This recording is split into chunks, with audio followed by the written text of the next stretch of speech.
大家平安，欢迎收听8月7日的迦南之声，我是尤破牧师。今天要跟大家分享的是深情告别，学习面对亲友离去。我们要读撒母耳记下1章17到27节。首先我们要来一起读 RPG 的金句。上主亲近灰心丧志的人，他拯救心灵被压碎的人。诗篇34篇18节。疾病与死亡会令人痛苦万分。对于基督徒来说，信靠上帝，得着属天永恒的盼望，就能有力量。特别是在绝境当中，仍能够保有喜乐，直到生命的终了。在1969年，精神科医师伊丽莎白·库珀·罗斯他出版专书《论死亡与临终》，当中提出哀伤的5个阶段，这样的一个理论广泛流传到今天。在哀伤5个阶段的理论当中提到，当我们面对个人的疾病、家人的逝去，甚至是失去工作自由或者是收入，举凡这些都会带来灾难性损失的事件，人们常会经历否认、愤怒、恳求、沮丧、接受这5种的反应那上述这一些的历程会因人而异，不一定会照顺序发生，有时候这几种状态也可能交错或者是同时存在。然而罗斯医师他指出每个人至少会出现2种反应，作为对事件的消化或者是回应。我们知道亲友的离去是人生中最令人痛苦的时刻之一，尤其当这段关系曾经充满着可能摩擦或者是冲突。然而撒母耳记下我们今天所看的这一段的经文，在这故事当中向我们展现了大卫王对亲友扫罗王的深情告别，还有就是他的儿子，他的态度和行动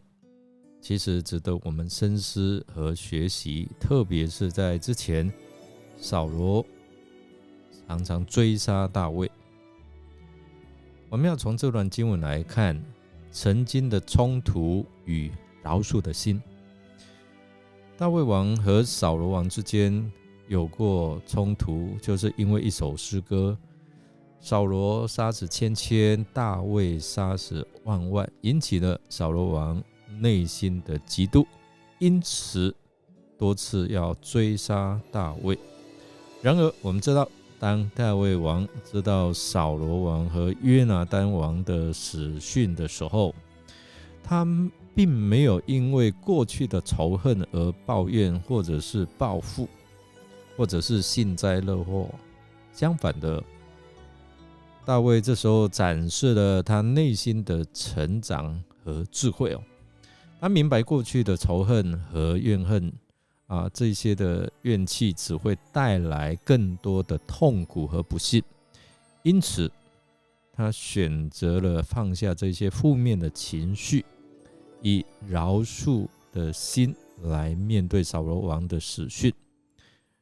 他理解每一个人都有过错和脆弱的一面，特别包括扫罗，并且愿意放下过去的冲突，展现出宽容和爱的态度这个在最近我们的灵修成长营有跟大家来分享过，上帝饶恕了我们，特别是在我们做罪人的时候接纳我们。然而我们要饶恕这些伤害我们的人真的不容易，除非以耶稣的爱来接纳、来祝福这些曾经伤害过我们的人。我们从第二方面来看，对亲友的深情告别哦。前几天牧师娘跟我分享说他的表弟一直在赖他，就是他的姑丈可能即将离别这样，特别是在这个癌末，因为有这样的关系，所以我们对亲友的离别会有一些的感伤。大卫王他得知扫罗王和约拿单的死讯之后，表现出极度的悲痛和哀悼。我们看到他心灵好像被撕裂，流露出对他们的深深失落、无尽的思念，特别是对约拿单好像他的亲密的挚友这样。这告诉我们，特别是在面对亲爱的亲友离别之后，那个时候允许我们自己来悲伤，表达你内在的情感是必要的透过这样，我们才能够开始处理这一段失去所带来的痛苦。我们要怎么面对，而且怎么样去处理怎么样让我们面对痛苦能够得着释放的管道。第三方面，我们看到借着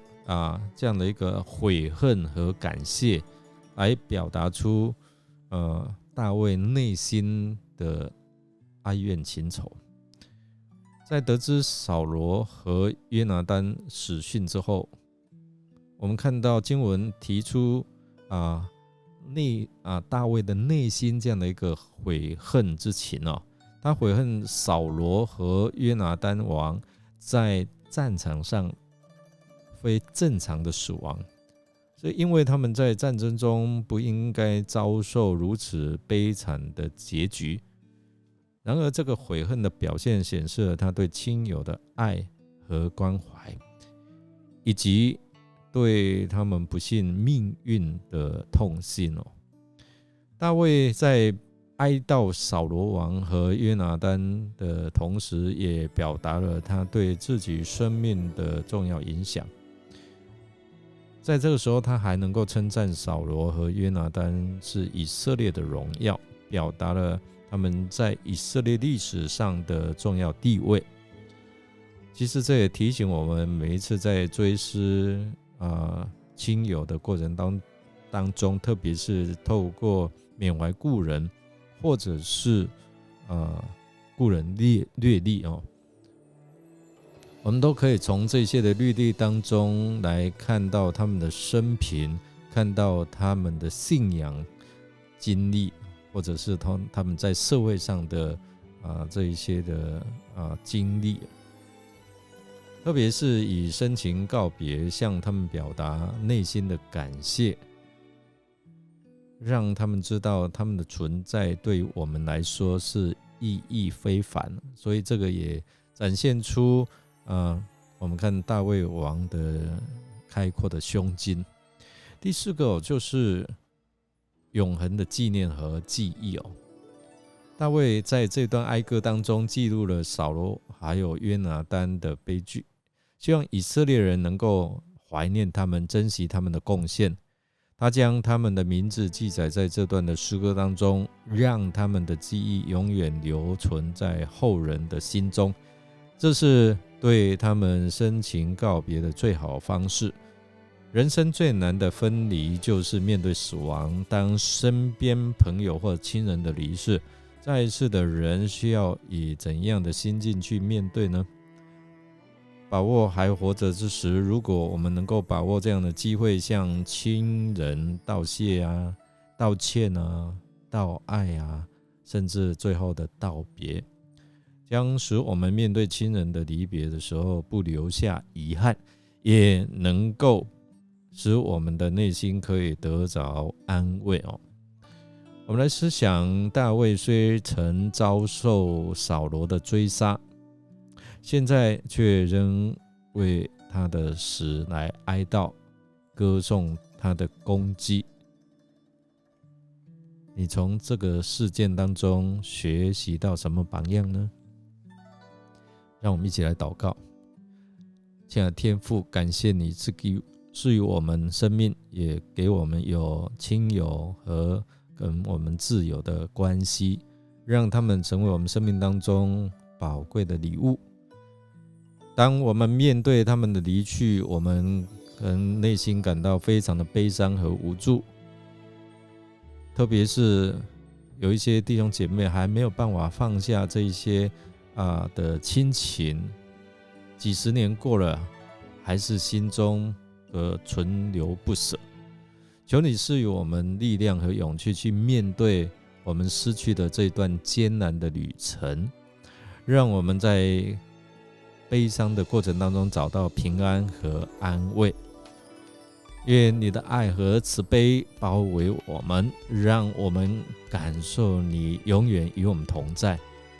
也让我们知道我们并不孤单。求你抚慰我们受伤的心灵，也让我们在你的怀抱当中找到安慰和力量，也让我们在生命的过程当中学会用爱和包容的心态来记忆可能过去曾经伤害我们的亲友，